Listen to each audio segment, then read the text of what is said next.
Hi, so today is 24th of February 2020. Let us have a quick discussion on today's newspaper, The Hindu. आज हम इन सब topics के बारे में पढ़ने वाले हैं। पहला, USA president Donald Trump India में आ चुके हैं। Second is about SAARC revival. The huddle में ये बात किया है रानिल विक्रमसिंघे ने। हम सार्क बिम्स्टेक के बारे में जानेंगे और एक ये जो नया body economic integration road map EIRM के बारे में भी हम देखेंगे। Then third is about highways tiger reserves in Arunachal. हम पक्के देन नामदापा और नामेरी टाइगर रिजर्व के बारे में जानेंगे। Fourth is about Surajkund Mela locals clean trash, ये बहुत अच्छी न्यूज़ है। Fifth is about waiting to excel corona virus related. Sixth is about Rohtang pass in Himachal Pradesh. Seventh है रिवर फेस्टिवल जो कोलकाता में है। Then eighth is about home gardens again West Bengal में है। नाइन्थ इज अबाउट ऋषि कुलिया रूकरी ऑलिव रिडली टर्टल, ये ओडिशा में है। Then tenth is about the only way to get rid of plastic is to ban it, ये बात कर रहे हैं क्रेग लीसन जो जाने माने डॉक्यूमेंट्री फिल्म मेकर एनवायरमेंटलिस्ट है। 11th है अ रेप्टाइलियन प्रॉब्लम, इसमें हम मगर क्या होता है, सॉल्ट वाटर क्रोकोडाइल क्या होता है, घड़ियाल क्या होता है, ये सब जानेंगे। 12th है WHO यूनिसेफ की लांसेट रिपोर्ट के बारे में, इसमें इंडिया की रैंक 131 आई है। 13 is about keep up the pressure FATF। Then 14th is about limits of funding R&D Indian R&D private sector involvement. 5th is about youth can be a clear advantage for India, इसमें demographic dividend के बारे में will know. ये बहुत बहुत अच्छा article है, excellent points for essay and debate. 16th is about batting for the downtrodden and 17th है लिसनिंग पोस्ट वर्सेस हैमर, ये काफ़ी थॉटफुल आर्टिकल है प्रेजेंट डे मीडिया के बारे में। Then 18th is about supreme court proactive and progressive. Then cherish our biodiversity and then 20th है proportional share of time. Rajya Sabha में इस बार सारी पार्टीज़ को प्रोपोर्शनल शेयर मिला था बात करने के लिए। ड्रोन्स फ्रॉम यूएसए, अभी हम $3 बिलियन का डील का बात हो सकता है। स्टेम के बारे में जानेंगे। देन हम स्टिग्मा फ्री कैंपस, ये बहुत अच्छा बात यहाँ पे लिखा हुआ है। देन 24th है वाइवा। वाइवा देते वक्त हम अक्सर नर्वस हो जाते हैं, तो यहाँ पे कुछ सीक्रेट्स हैं वाइवा वूज। देन 25th में हम डॉन ब्रैडमैन के बारे में जाएंगे, one of the greatest cricketer of all time. So today we are going to read about all these topics in next 20 to 25 minutes. Let us begin. पहला, Ahmedabad joint rally with Trump will be historic. अभी 36 hour visit में POTUS and floats आए। POTUS मतलब president, floats मतलब वहाँ की first जो उनका स्पाउस है उसको हम फ्लोटस बोलते हैं, और जो प्रेसिडेंट है उसको पोटस बोलते हैं। सो अभी 45th president of the USA हैं डोनाल्ड ट्रंप, ये 36 आवर विजिट के लिए इंडिया में आए हैं। 24 फरवरी को इनका अराइवल हुआ, ये विजिट टू साबरमती आश्रम हुआ, मोटेरा स्टेडियम में इनका वेलकम हुआ, नमस्ते ट्रंप इवेंट। देन ये ताजमहल का विजिट अभी शाम को करेंगे, फिर ये न्यू दिल्ली निकल जाएंगे। 25 फरवरी मतलब कल एक रेथ लेइंग सेरेमनी होगी समाधि ऑफ गांधी जी एट राजघाट। फिर ये मीट करेंगे प्राइम मिनिस्टर हैदराबाद हाउस में, डील्स वगैरह साइन होंगी। देन डिस्कशंस होंगे मिलिट्री डिफेंस कोऑपरेशन में। ये 36 आवर्स का शेड्यूल होने वाला है। देन ये जो न्यूज़ है, ये द हडल जो हमने देखा था ना, एक कॉन्क्लेव चल रहा है बैंगलोर में, fourth such conclave by the Hindu. इसके जो चीफ गेस्ट थे वो रानिल विक्रमसिंघे थे, ये फॉर्मर श्रीलंकन प्राइम मिनिस्टर है।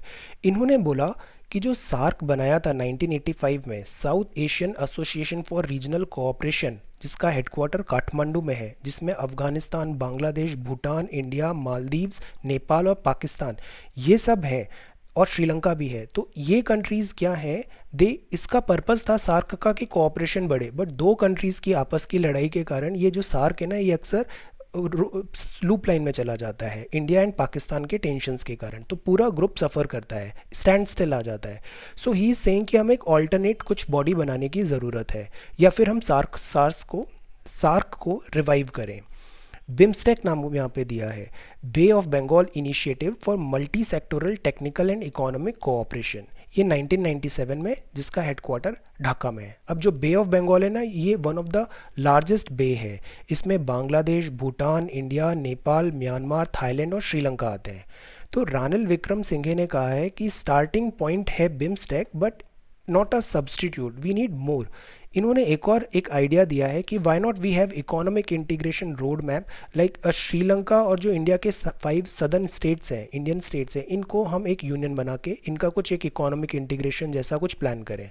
बे ऑफ बंगाल लार्जेस्ट बे है और इसमें बहुत बड़ा पोटेंशियल है। सी यहाँ पे हम दी मालदीव्स क्यों बोलते हैं, ऐसे ही हम दी यूएसए क्यों बोलते हैं, दी यूनाइटेड किंगडम क्यों बोलते हैं। So this is page number 1। Noun में कभी भी दी नहीं लगता है नेम ऑफ कंट्री में, बट यहाँ पे हमने दी मालदीव्स कहा है। So this is page number 3।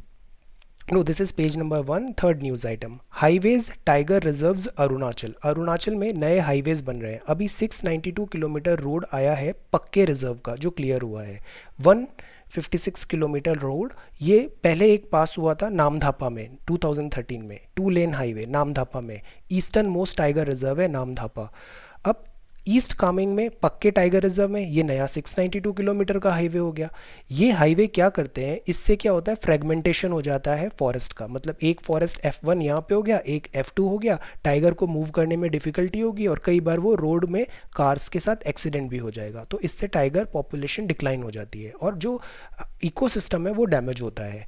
यहाँ बात किया एलिवेटेड स्ट्रेच का, मतलब ऊपर हवा से निकाल देंगे एलिवेटेड स्ट्रेच ब्रिज से, but this is not a guarantee against felling of trees और इससे डिस्टर्ब होगी wildlife. Adjoining Nameri tiger reserve है, वो भी इससे बहुत अफेक्ट होगा। हैबिटेट लॉस होता है, फ्रेगमेंटेशन हो जाता है, टुकड़े टुकड़े में बट जाता है इनका रिजर्व। और टाइगर जैसा एनिमल होता है ना, ये की स्टोन स्पीशीज़ होता है, इसको बहुत बड़ा एरिया चाहिए घूमने के लिए।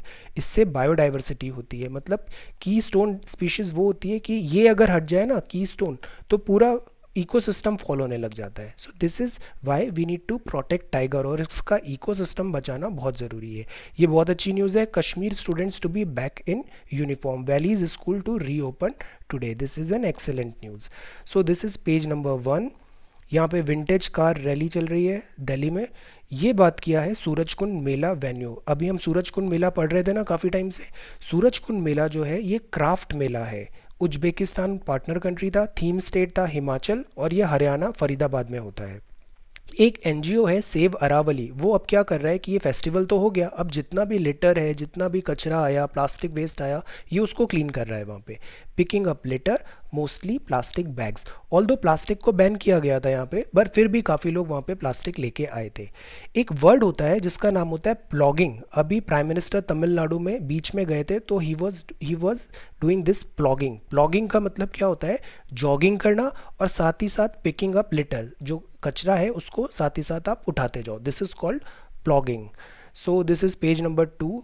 ये एक न्यूज़ है वेटिंग टू एक्सेल। क्या हुआ कि जो चाइना है यहाँ पे कोविड-19 आ गया, कोरोना वायरस, तो यहाँ पे इंडस्ट्रीज़ मैन्युफैक्चरिंग यूनिट्स बंद हो गई। इससे पूरे वर्ल्ड का जो लॉजिस्टिक चेन सप्लाई है वो इम्पैक्ट हो रहा है, इंपोर्ट्स स्टॉप हो रहा है चाइना से।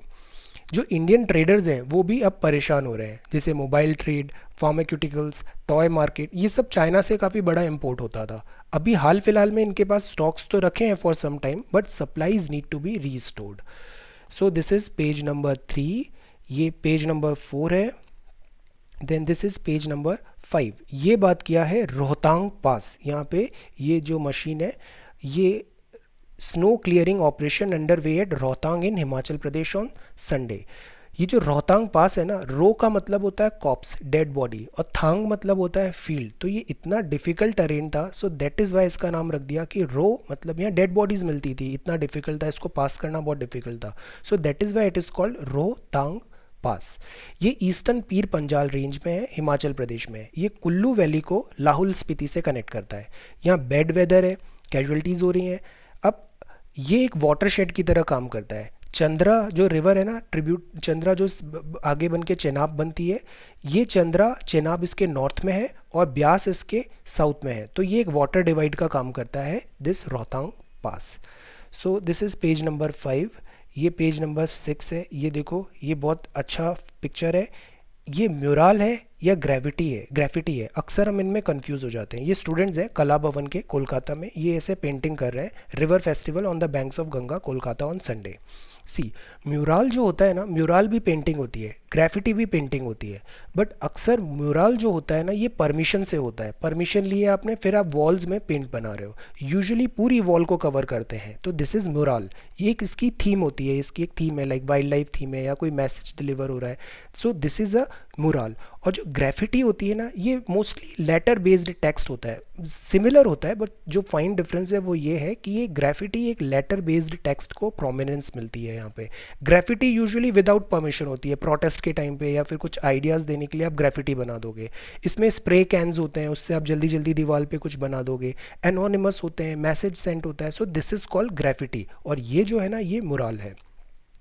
अगेन बंगाल की न्यूज़ है, home gardens in Bengal hit by climate change. Home gardens क्या होते हैं कि जैसे आपका ये घर है, आपने घर के आसपास एक छोटा सा गार्डन बना लिया, तो ये जो छोटे छोटे गार्डन आप अपने घर पे बना रहे हो और इतने सारे घर हो गए, तो कलेक्टिव इनका बहुत ज़्यादा एनवायरनमेंट में हेल्प हो जाती है, बहुत सारा ग्रीन कवर इंक्रीज होता है। तो बंगाल में ऐसे जो होम गार्डन्स है ना, उनका अब डिक्लाइन हो रहा है। दे मेंटेन ग्रीन कवर, ये रिच बायोडाइवर्सिटी करते हैं और ये पॉवर्टी से भी हेल्प करते हैं, फूड सिक्योरिटी प्रोवाइड करते हैं, green cover, harbour rich biodiversity, poverty reduction. तो ये बहुत यूज़फुल होते हैं होम गार्डन्स। बट इनको एग्रीकल्चरल एक्सटेंशन सर्विसेज नहीं मिल रही है जो देनी चाहिए, हेल्दी प्रैक्टिसेस मिलनी चाहिए, इनको इनपुट्स अच्छे मिलने चाहिए, इनको हमें ग्रूम करने की ज़रूरत है। एक रिपोर्ट है जिसका नाम, एक पेपर पब्लिश हुआ था, biodiversity and impact of climate change in home gardens, उसमें ये इन्होंने पॉइंट आउट किया है। सो इसको बचाना बहुत ज़रूरी है होम गार्डन्स को, जैसे आप किचन गार्डन भी बनाते हो अपने घर पे। So crop planning is necessary, land management is necessary, irrigation and training is necessary, water and soil conservation is necessary. This is some excellent news items. ये जो छोटी छोटी न्यूज़ आती है ना, इसको अगर आप जैसे ये देख रहे हो, आप इसका बहुत डिफरेंट डिफरेंट एरियाज में यूज़ कर सकते हो। You can use this news in answer writing, you can use this news in some debate and discussions. So these are some excellent fodder material, और ये काफ़ी अच्छा न्यूज़ आइटम कंट्रीब्यूट करते हैं। Then ninth is about Rushikulya rookery all set to welcome olive ridley turtle. ये olive ridley turtle है, ये nesting के टाइम पे यहाँ पे बीच में आ जाते हैं। तो फॉरेस्ट ऑफिशियल्स क्या कर रहे हैं, लोगों को अवेयरनेस कर रहे हैं, स्प्रेड कर रहे हैं, अवेयरनेस स्प्रेड कर रहे हैं। इनकी मास नेस्टिंग होती है उड़ीसा के कोस्ट में। स्पोरेडिक नेस्टिंग भी होती है जिसमें थोड़ा कुछ टर्टल्स आके नेस्टिंग कर दिया, बट मास नेस्टिंग का अब सीज़न आ रहा है। अवेयरनेस ड्राइव की ज़रूरत है। जो सी है ना, इसका कोस्ट होता है, वहाँ पे मैकेनाइज्ड बोट्स एंड ट्रॉलर्स को बैन कर रहे हैं ताकि इन टर्टल्स के मूवमेंट को प्रॉब्लम नहीं हो। डेब्री, प्लास्टिक वेस्ट जो है उसको रिमूवल वहाँ पे चल रहा है। 11 ऑन शोर कैंप्स बनाए हैं जहाँ पे ये जो ऑफिशियल्स हैं वो वहाँ पे रहेंगे और डॉक्यूमेंट करेंगे बीच की कंडीशन को, कि कोई अनटूवर्ड एक्सीडेंट तो नहीं हो रहा है, कोई प्रीडेटर्स नहीं आ गए। कई बार डॉग्स आ जाते हैं और इन सब टर्टल्स को खा लेते हैं वो। So this is how we are trying to preserve, protect, conserve these olive ridley turtles. Then this is page number 10. Page number 7, यहाँ पे the only way to get rid of plastic is to ban it. ये जो person है ना, ये Craig Leeson है, ये documentary film maker है, environment and global sustainable ambassador for BNB Paribas. इनकी एक फिल्म है अ प्लास्टिक ओशन, जिसको more than 15 film festival award जीत चुकी है ये। इन्होंने कहा कि जो प्लास्टिक है ना, इसको कम वम करने से कुछ नहीं होगा, इस पर कंप्लीट बैन लगा दो। जो नई जनरेशन आ रही है वो कुछ इनोवेशन लाएगी और इसका ऑल्टरनेट फाइंड कर लेगी। That is the only solution. Because आप एवरेस्ट में चले जाओ या डीप ओशन में चले जाओ, ये प्लास्टिक आपको हर जगह मिल रहा है और ये बायोडिग्रेडेबल भी नहीं होता है। सो ये बहुत ज़्यादा नुकसान पहुँचा रहा है हमें। Plastic reduce, single use plastic का जैसे अभी बैन लगाया था, but these are legal legislations है और इनकी भी सर्टेन लिमिटेशंस होती हैं। We need to have a complete ban. नया जनरेशन है, वो कुछ नया फाइंड आउट कर लेगी, ऑल्टरनेटिव इकोनॉमी बन जाएगी। Legislations are not enough. Scourge of plastic is everywhere and needs to be rooted out. This is what he is trying to say. ये पेज नंबर 8 है। Then this is page number 9। ये देखो यहाँ पे है रेप्टाइलियन problem. इसमें एक crocodile आ गया था, 6 फीट लंबा था, उसको ये वापस कैप्चर करके दूसरी जगह पे ड्रॉप करेंगे। ये जो रेप्टाइल होते हैं ना, ये बेसिकली टेट्रापॉड एनिमल्स होते हैं, जैसे टर्टल्स हुए, क्रोकोडाइल हुआ, स्नेक्स हुए, लिजार्ड्स हुए, ये सब रेप्टाइल्स कहलाते हैं। इंडिया में बेसिकली 3 जो है ना, हम सबको मगरमच्छ बोल देते हैं, बट 3 होते हैं बेसिकली। एक होता है मगर क्रोकोडाइल, दूसरा होता है सॉल्ट वाटर क्रोकोडाइल और तीसरे होते हैं घड़ियाल। मगर जो होते हैं ना, तो ये मगर है, ये मीडियम साइज्ड होते हैं, ये फ्रेश वाटर लेक्स में भी मिल सकते हैं, स्वाम्प्स में भी मिल सकते हैं, दे आर वेरी कॉमन। तो मोस्टली जो मिलते हैं ना वो मगर क्रोकोडाइल मिलते हैं। सेकंड होते हैं सॉल्ट वाटर क्रोकोडाइल, ये बहुत बड़े होते हैं, ह्यूज होते हैं, ये mangroves of Sundarbans, Bhitarkanika, Andaman and Nicobar, यहाँ पे मिलते हैं सॉल्ट वाटर क्रोकोडाइल। तीसरा होता है एलिगेटर, वो है घड़ियाल, ये नॉर्दर्न इंडिया में यूजुअली मिलते हैं, रिवर बैंक्स में आपको मिल जाएंगे, ये फिश खाते हैं, इनकी एक लंबी ऐसी स्नाउट होती है, इनको हम मगर घड़ियाल बोलते हैं।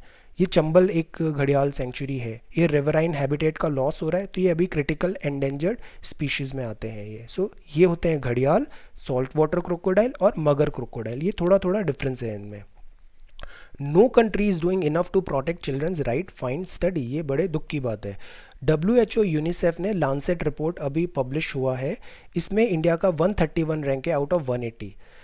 ये बोलता है best chance at survival of its children, बच्चों का हम फुल्ली ग्रोन एडल्ट बनने में कितना प्रोस्पेक्ट्स है, तो इसमें इंडिया का 131 रैंक है जो काफ़ी नीचे आया है। अब future for the world's children इसका नाम था। प्रॉब्लम क्या हो रही है, इकोलॉजिकल डिग्रेडेशन हो रहा है, क्लाइमेट चेंज हो रहा है, एक्सप्लॉयटेटिव मार्केटिंग प्रैक्टिसेस हैं, तो इससे क्या होता है कि जो बच्चे होते हैं वो प्रॉपर एडल्ट्स बन नहीं पा रहे हैं, चिल्ड्रन खो जाते हैं कहीं पे, so full development potential realise नहीं हो पाता है। Then this is page number 9, ये एडिटोरियल सेक्शन है, ये है keep up the pressure, this is about financial action task force, 1989 में बनी थी, G7 का इनिशिएटिव था, मनी लॉन्ड्रिंग के लिए बनी है, पहले ये मनी लॉन्ड्रिंग बस रिस्ट्रिक्टेड थी, अब ये 2001 से टेरर फाइनेंसिंग भी करने लग गई है, को स्टॉप करने के लिए काम कर रही है, पीयर रिव्यू इसमें होता है और इसीलिए पाकिस्तान अक्सर इसकी रडार में आ जाता है। ग्लोबल वॉचडॉग है money laundering and terror financing का, इसकी एक लिस्ट होती है ग्रे लिस्ट जिसमें 18 कंट्री हैं, पाकिस्तान को भी इसमें रखा गया है, इसलिए उस पर मॉनिटरिंग हो रही है, 27 पॉइंट्स एक्शन प्लान उसे दिया है, बट उस पर वो प्रोग्रेस करता नहीं है, उसके फ्रेंड्स है मलेशिया, चाइना और टर्की, ये उसको डिफेंड कर लेते हैं, तो डेडलाइन अभी एक्सटेंड हो गई है जून 2020 में। कुछ 14 पॉइंट्स में इसने वर्क किया है और ये ज़रूरी है कि हम इस पर प्रेशर बनाए रखें। यहाँ पे ब्लैक लिस्ट जो है उसमें सैंक्शंस लग जाते हैं, ईरान और नॉर्थ कोरिया ब्लैक लिस्ट में है अभी। Security, banking restrictions, terror financing, तो अगर हम इसका ये जो मनी सप्लाई बंद कर देना तो ये जो जितने भी टेरर रिलेटेड एक्टिविटीज़ होती हैं ये अपने आप बंद हो जाती हैं। जोग्राफिकल लोकेशंस पाकिस्तान को बहुत फेवर करती है, ये स्ट्रेटेजिकली काफ़ी इंपॉर्टेंट जगह पे है, connectivity to central Asia Pakistan के थ्रू जाती है, तो यूएसए को भी बहुत ज़रूरत पड़ती है पाकिस्तान की, favours Pakistan, but at the same time we need to keep up the pressure so that ये जो टेरर का स्टेट स्पॉन्सर टेररिज्म है ये कम हो सके। Then limits of funding, again हमने ये देखा था ना, R&D इंडिया में बहुत इनएडिक्वेट है, 0.6% ऑफ R&D हम GDP R&D में दे रहे हैं, जबकि कोरिया, जापान ये सब 4% दे रहे हैं। R&D जो इंडिया में इनएडिक्वेट है वो मनी कम है, पर्सनल कम है और एम्बिशन भी कम है, ये सब इनएडिक्वेट है यहाँ पे।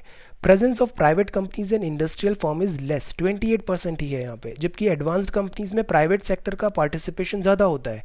Department and science and technology 40 crore का एक फंड बनाने का बात कर रहा है, इसमें Indian firms and foreign companies with Indian subsidy यहाँ पे पार्टिसिपेट करेंगी।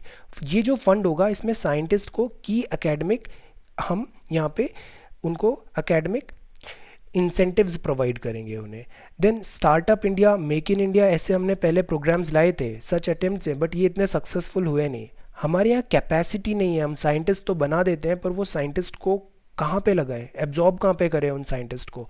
रिस्क एपेटाइट कम है, हम रिस्क टेकिंग नहीं है, ये दोनों कम है इंडिया में। जैसे CSIR लैब है ना, ये प्राइवेट सेक्टर के साथ कोलैबोरेशन करती है, बट प्रॉब्लम क्या आती है, फ्रिक्शन आ जाता है इंटेलेक्चुअल प्रॉपर्टी राइट्स में, जो लाइसेंस फी है उसका कैसे शेयर करेंगे, तो वो स्टेलमेट आ जाता है, बात आगे बढ़ ही नहीं पाती।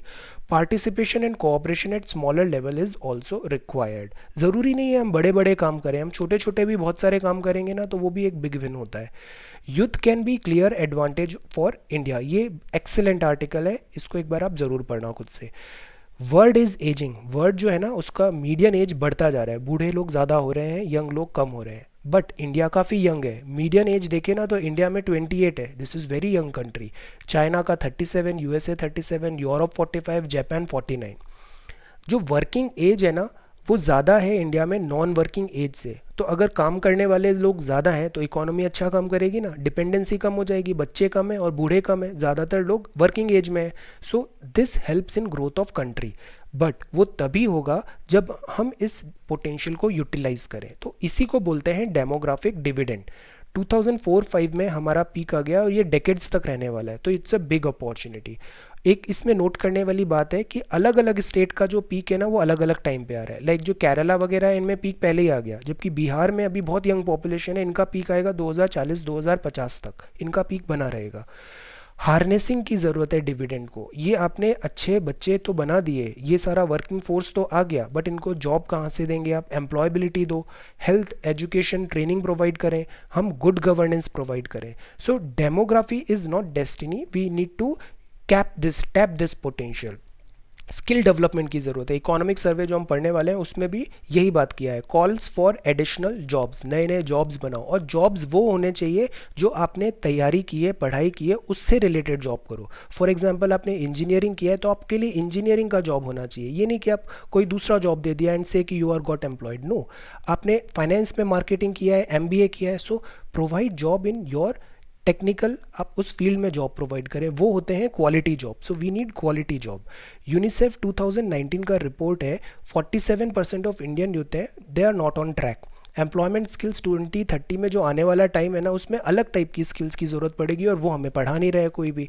स्कूलिंग जो होता है, पुअर लर्निंग आउटकम्स होते हैं, तभी आप देखोगे कुछ बच्चे स्कूल में तो बहुत अच्छा करते हैं, कॉलेज में करते हैं, पर रियल लाइफ में उनको काफ़ी प्रॉब्लम्स फेस होने लग जाती है, बिकॉज हमारी पेडागॉगी थोड़ा गड़बड़ है। We need to change our the ways in which we assess our students, जैसे हम पढ़ाते हैं उन्हें, उसमें बदलाव की ज़रूरत है। नॉलेज इकोनॉमी की ज़रूरत है, equity and quality, technology, modern curriculum होना चाहिए, टीचर्स ट्रेनिंग दो, ताकि अच्छा टीचर है ना तो वो सब काम अच्छा हो जाएगा। हम इस बात को अक्सर अंडर एस्टिमेट करते हैं। हम बड़े बड़े ब्रांड्स बनाएंगे, हम बड़ी बड़ी टेक्नोलॉजी में रिसर्च करेंगे, टॉप एंड फैसिलिटी देंगे, but how good is your teacher? Because in the end teacher is guiding you. So अगर अच्छा टीचर है तो इट डजेंट मैटर वो आपको छोटे से कमरे में ब्लैक बोर्ड में भी पढ़ा रहा है ना, if it is a good teacher then it's a wonderful thing. So we need to impart training, हमें अच्छे टीचर्स लाने की बहुत ज़रूरत है। मैसिव ओपन ऑनलाइन कोर्सेज की ज़रूरत है हमें। हेल्पिंग विमेन, अगेन आप एक विमेन को पढ़ाते हो, आप उसके परिवार को पूरा पढ़ा देते हो, ज़्यादा फिल्टर होता है, ज़्यादा डिस्ट्रीब्यूट होती है नॉलेज। फीमेल लिटरेसी को रेलेवेंट और मार्केटेबल स्किल्स बनाने की ज़रूरत है। इक्वल पे होना चाहिए फॉर इक्वल वर्क, काम बराबर कर रहे हैं तो पैसे भी बराबर मिलेंगे।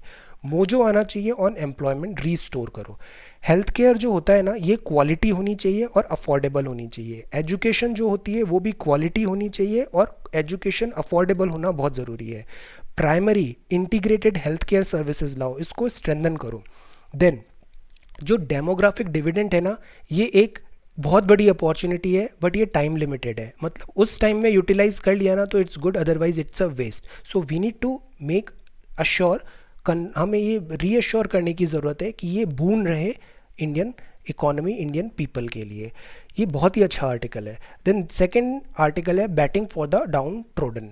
देखो हमारे यहाँ जो एक सेक्शन ऑफ सोसाइटी है ये काफ़ी टाइम तक इनको मिस ट्रीटमेंट हुआ है, इनका प्रॉपर रिप्रेजेंटेशन नहीं है सर्टेन कम्युनिटीज़ का पब्लिक सर्विसेज में, लैंड ओनरशिप में, एंटरप्राइजेज में, लिटरेसी में, सिविक राइट्स में इनका पुअर यहाँ पे रिप्रेजेंटेशन है। पोवर्टी बहुत ज़्यादा है सोसाइटी में, माल न्यूट्रिशन है, सोशल आइसोलेशन है, और इन पे बहुत टाइम तक बहुत ज़्यादा एट्रॉसिटीज़ हुई है। सो दैट इज़ वाई हमारे कॉन्स्टिट्यूशन में हमने इन्हें सर्टेन प्रोविजंस दिए हैं। We have provided them reservation in education, in employment, in promotion. तो इन ज़रूरतमंद लोगों को ये सब फैसिलिटीज़ हमने ये इंश्योर किया है ताकि हमारे सोसाइटी में इक्विटी आ सके, सब समान अवसर मिले ग्रोथ करने के।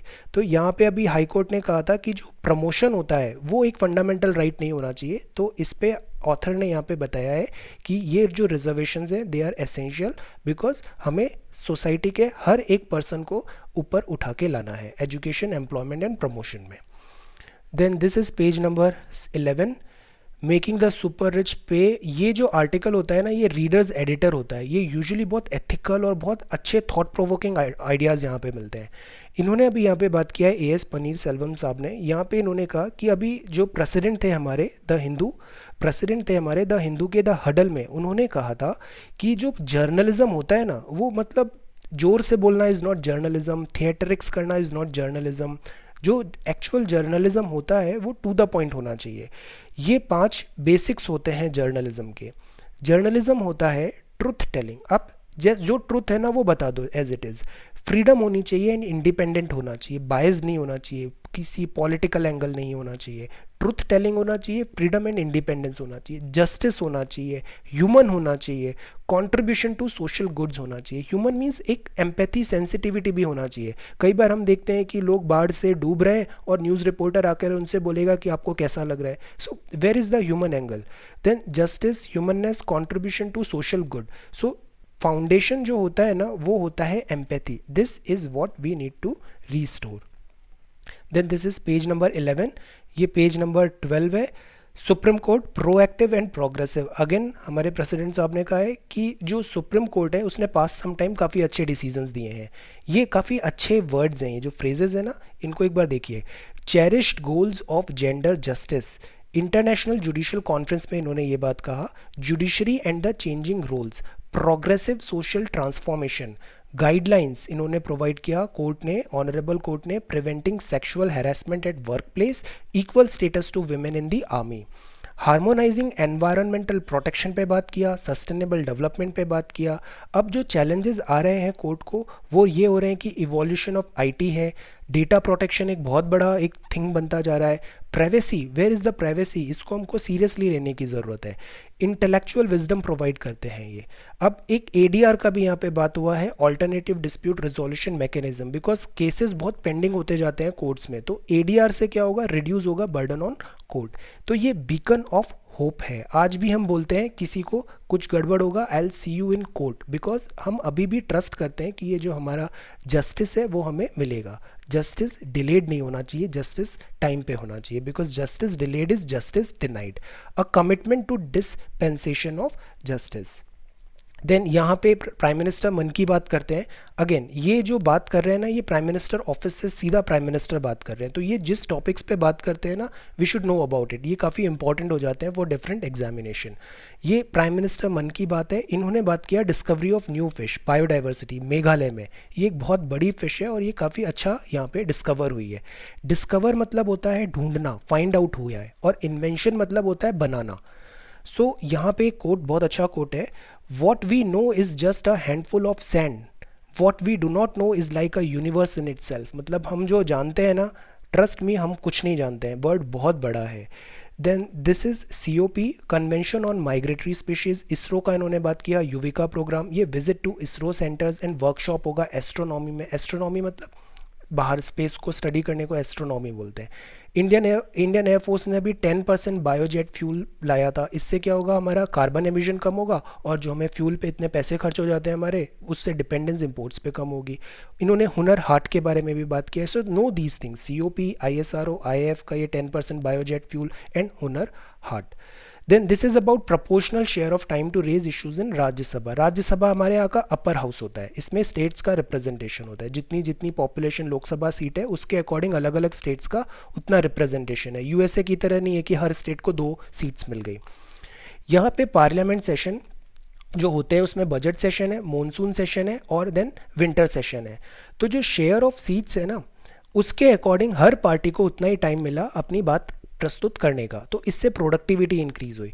बट यहाँ पे एक डेरेक ओब्रायन बोल रहे हैं कि ये एक इंडिकेटर नहीं है, क्वालिटी ऑफ इश्यूज ज़्यादा महत्वपूर्ण है, इतना नहीं कि आपने कितना बात किया। दिस इज़ इम्पॉर्टेंट कि क्या बात किया आपने। So this is page number 20। Then Ahmedabad glitter to welcome Trump. यहाँ पे services finalising requirement for drones from USA। Drone क्या होते हैं, ये अनआर्म्ड एरियल व्हीकल होते हैं। $3 बिलियन का डिफेंस डील है। 10 हाई एल्टीट्यूड एंड्योरेंस ड्रोन्स बनाएंगे। क्वालिटेटिव रिक्वायरमेंट असेसमेंट अभी चल रहा है इसका, QR। COSC क्या होते थे, ये चीफ ऑफ स्टाफ कमेटी होते थे। पहले जो सीनियर मोस्ट होता था ना एयरफोर्स, आर्मी, नेवी में, वो COSC का हेड बन जाता था। बट अब CDS आ गए हैं तो CDS इसके परमानेंट हेड है। 24 MH-60R helicopter navy, 6 AH-64E Apache army. अभी पाइपलाइन में इनकी डील्स होगी। अभी पाइपलाइन में जो है वो ड्रोन्स एयर डिफेंस सिस्टम है, P-8I पेट्रोल एयरक्राफ्ट है और 127 mm नेवल गन है। Then this is about huddle. Again इसमें बहुत सारे टॉपिक्स हैं, like Sri Lanka will not be launch pad for anti India action, जो बहुत ज़रूरी है। चाइना का भी यहाँ बहुत स्टेक्स हैं, तो ज़रूरी है कि श्रीलंका इंडिया के अगेंस्ट कोई डिसीजन नहीं ले। Then rise of strong man leaders in the challenge to domestic institutions. Institution important होना चाहिए ना कि person. What do the youth wants, politics of religion और jobs. We obviously want more jobs, हमें employment चाहिए। Then this is page number 14, ये है a personal yet engaging act that evoked empathetic smile unshackled by many ऑर्थोडॉक्सीज। ये कुंबले जी बोल रहे हैं यहाँ पे। कुंबले लेग स्पिनर थे और ये ऑफ स्पिनर ग्रिप करते थे। ये बहुत डिफरेंट थे, तो इनको सब बोलते थे कि अरे ऐसे कैसे हो सकता है, बट इन्होंने सेल्फ बिलीफ रखा। सो that is Y self belief होना बहुत ज़रूरी है। आप जैसे हो ना उसको आप वैसे ही एक्सेप्ट कर लो ना, तो आपको फ्रीडम मिल जाती है और आप बहुत अच्छा परफॉर्म करते हो। Then this is little things up starts in the rise of digital star. जैसे अभी ओवर द टॉप मीडियाज आ रहे हैं ना, नेटफ्लिक्स, यूट्यूब ने काफ़ी ज़्यादा नए नए अभी बाहर आ रहे हैं परफॉर्मर्स एंड टैलेंट उभर के बाहर आ रहा है। This is Kambala athlete with bolt is unfair. ये बहुत गलत बात है। हम एक अच्छा परफॉर्मेंस दिया इसने, कंबाला एथलीट ने, हमने इसे डायरेक्टली कंपेयर कर दिया उसेन बोल्ट से। उसेन बोल्ट को कितना ट्रेनिंग मिला है, प्रॉपर बैकअप मिला है। सो ये कई बार क्या होता है, डिस्करेजिंग हो जाता है बडिंग टैलेंट के लिए। सो दैट इज़ वाई इतना hype, unnecessary hype is not good. और ये जो सोशल मीडिया होता है ना, ये बहुत जल्दी ऊपर चढ़ाता भी है, फिर और उतना ही जल्दी ये नीचे उतार भी देता है। तो social media driven zeal is disservice to both. ये कंबाला एथलीट के लिए भी, गौड़ा के लिए भी गलत है और ये बोल्ट के लिए भी गलत है। We need to be more measurable. So this is page number 15। ये पेज नंबर 16 है। ईरान के पास अभी अर्थक्वेक आया, Turkey. Then on the tax path less trodden, अभी 2 टैक्स स्लैब्स आ गई है, टैक्स रिजीम आ गई है। अगर आप 80CD के बेनिफिट्स लोगे तो आपको हायर टैक्स रिजीम में आना पड़ेगा। अगर ये दोनों बेनिफिट्स आप छोड़ दोगे तो आपको लोअर टैक्स रिजीम में आ सकते हो। Buying health cover for elderly parents is a must, बहुत ज़रूरी है ये। देन ये बात है स्टेम का। स्टेम का मतलब होता है साइंस, टेक्नोलॉजी, इंजीनियरिंग, मैथ्स। ये जो चीज़ें होती है ना, ये हमें बनाती है यूजर्स ऑफ टेक्नोलॉजी से क्रिएटर ऑफ टेक्नोलॉजी, जो बहुत ज़रूरी है। Critical thinking, problem solving, next generation innovation. तो यहाँ पे इन्होंने एक इनोवेशन इज़ द की के बारे में एजुकेशन क्राइटेरिया थिंकर्स में they have talked over this. ये बहुत अच्छा आर्टिकल है। Stigma free campus, schools, colleges हम जाते हैं, पहले वहाँ पे रैगिंग होता है, देन पीयर प्रेशर आता है। This is complete nonsense. Normalise the talk around mental health and wellbeing. हमें ज़रूरी है कि हम मेंटल हेल्थ को भी उतना ही इंपॉर्टेंट दें। जब हम ग्रो अप हो रहे हैं ना, तो हम कई बार हमारे डीमंस होते हैं, वो हमें स्टॉप करते हैं for from doing so many things. Misplaced notions होते हैं, हम बड़े होके समझ जाते हैं, बट जब बड़े हो रहे होते हैं ना, तो वो हमें बहुत परेशान करते हैं। इमेजिनरी फियर्स होते हैं, ये बुलिंग एक बहुत बड़ा हो जाता है, लोग आपको बुली कर रहे हैं, फिर आप घबरा जाते हो। सो इन सब से बिल्कुल डरने की ज़रूरत नहीं है। देन ये जो स्ट्रगल होते हैं, they are wastage to time and energy. Everyone, हर कोई इस प्रोसेस से निकलता है। It is perfectly all right. तो हमें एक stigma free campus, stigma free society बनाने का भी it's important. This is about viva voice. Viva होता है ना, ये भी अक्सर हम घबरा जाते हैं इसमें। वाइवा के पहले अगर आप रीड कर रहे हो, आप रीड प्रॉपरली, प्लान कर लो, आप स्ट्रक्चर कर लो अपने थॉट्स को कि क्या बोलना है, कैसे बोलना है। ज़रूरत पड़े तो आप उन्हें लिख के दे लो। आप जो भी चीज़ लिखते हो ना, तो वो थॉट प्रोसेस ज़्यादा बेटर हो जाती है, आपको सब सिस्टमेटिक हो जाता है सारा चीज़ें। मॉक, आप खुद को प्रैक्टिस करो, खुद ही से क्वेश्चंस पूछो और फिर उसका आंसर दे दो। This will help you before viva.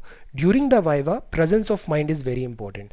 हम कई बार क्या सोचते हैं कि हम जो मन में एक इमेज बना के जाते हैं ना, हम उसी के अकॉर्डिंग बिहेव करते हैं। नो, वहाँ जो चल रहा है ना, उसके हिसाब से प्रेजेंस ऑफ माइंड रहो। जो पूछा जाता है उसका आंसर दो, अपना ज्ञान नहीं बताना है। जो पूछा गया है उसका आंसर बताओ। No beating around the bush, नहीं आता जस्ट से नो सर मुझे नहीं पता है। Don't try to be over smart. Be confident पर एरोगेंट नहीं होना है। ये जो सबसे बड़ा अगर किसी में टर्न ऑफ होता है ना, किसी भी इंटरव्यू लेते वक्त, वो होता है एरोगेंस। एरोगेंस किसी को पसंद नहीं आती है। So be polite and be thankful, you will do wonderful in your vivas. So this is mum's the word. ये बहुत अच्छा सेक्शन आता है इंग्लिश का इसमें, द हिंदू में। Sea of options, the cardboard chair. Then this is opening dialogue. This is again workshop against students mental health. ये जो आज डिजिटल मीडिया आ रहा है ना, इसमें हम सक्सेस को इतना ज़्यादा सेलिब्रेट करते हैं और हर कोई इतना सक्सेसफुल नहीं होने वाला है लाइफ में। तो जो नहीं हो पाता है ना, वो अननेसेसरी प्रेशर में आ जाता है, डिप्रेशन में आ जाता है। So it is good that we glorify success, but over the top भी नहीं जाना है। मेंटल हेल्थ जो है स्टूडेंट्स की, आज इतने प्रेशर में होते हैं, 10th 12th boards examination and all. It is important that we take care of mental health. और exams are not everything. So this is showcase. And ये है brands are fooling us out of exercising. ये है sir Don Bradman, ये legend है, sir Donald George Bradman. इनका average है 99.94 इन test, जो बहुत बहुत ज़्यादा है। इवन कोहली का भी अराउंड 60 से कम है आई थिंक। टेस्ट एवरेज 99.94 है इनका बैट्समैन।